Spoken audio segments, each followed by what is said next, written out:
that our government here in the international field should be in a position to help, and I don't agree with the boycott in the free market that is going on. And I believe that the United States government could be more help than it has been in working out this particular problem. Thank you. There was if I could, because it's been all male so far, there was a young lady, and I'll take one extra here. I don't want to keep you beyond it. Governor Reagan, the Democratic Party has made it a point to appeal to the common man. And while many of their policies do not in fact benefit him, nonetheless it seems to be a successful political ploy. Now my question is, what strategy do you see for the Republican Party as being most effective in winning the traditionally Democratic vote?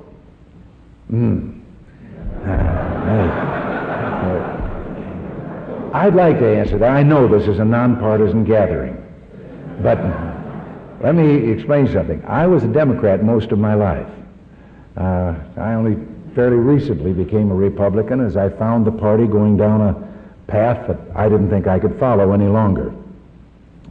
I believe the Republican Party has labored under an image that doesn't fit, if it ever did, that has been handed to it, that even a lot of Republicans tend to believe it, that we're the party of the fat cats. I've never been able to understand why a rich Republican is a fat cat and a rich Democrat is a public-spirited philanthropist.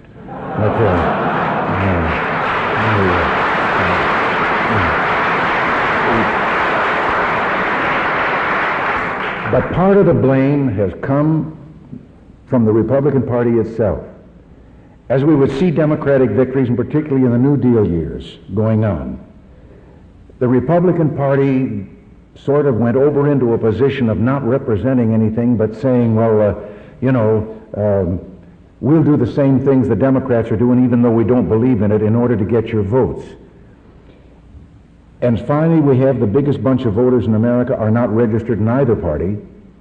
They decline to state because they say there isn't a nickel's difference between the parties. Well, there is.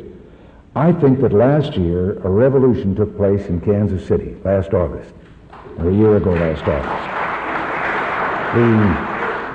The convention was handed as usual. Party platforms for a half a century have been bland generalities so designed as to be quickly forgotten and not to embarrass any candidate. And last year, the typical platform was handed down from the hierarchy to the platform committee in Kansas City. And then the rank and file delegates who sat on that committee threw it away. And they wrote a platform, which I recommend to anyone's reading. They wrote a platform that spelled out exactly what this party represents, what it will stand for, that it will not compromise, and makes it perfectly clear. It just hasn't been done before. And my appeal to Republicans is to raise that platform as a statement of principles of our party and say to the disenchanted Democrats and say to the independents, here, this is what we stand for.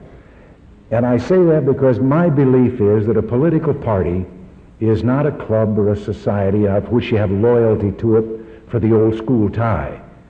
A political party is nothing but a practical, mechanical structure created to further a cause.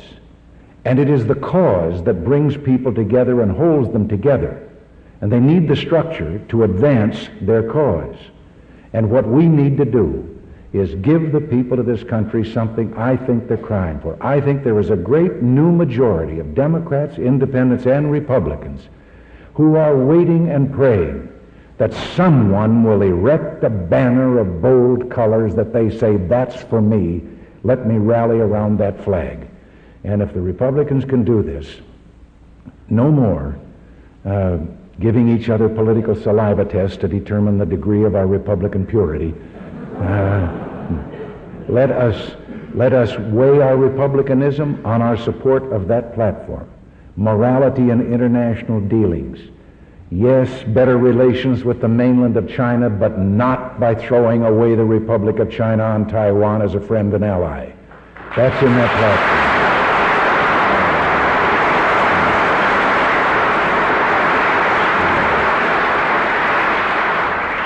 We've even got in a platform that we shouldn't give the canal away.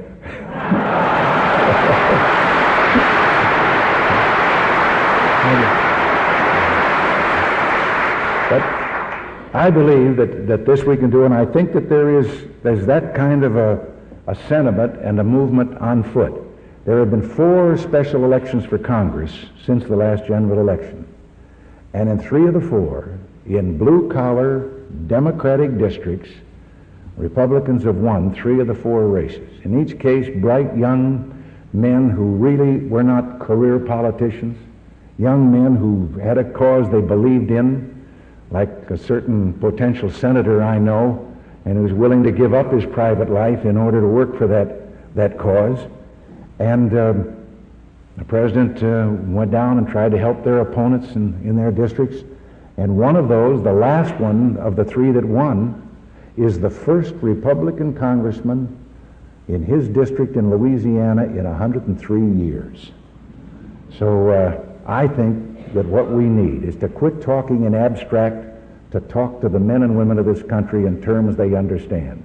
Free enterprise is a wonderful expression, but it can be a kind of a theory up there of economics. All right, let's get it down to what it really means.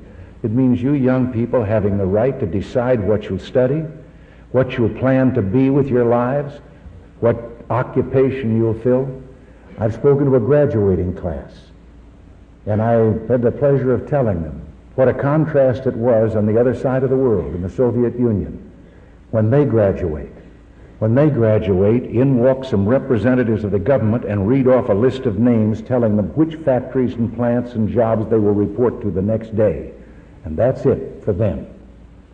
And the only thing, I've got to leave, I've got to close, but to all you young people here, measure everything that's proposed by government in what is the price you pay in individual freedom, and demand the right to fly as high and as far as your own strength and ability will take you without being penalized for your initiative or your effort.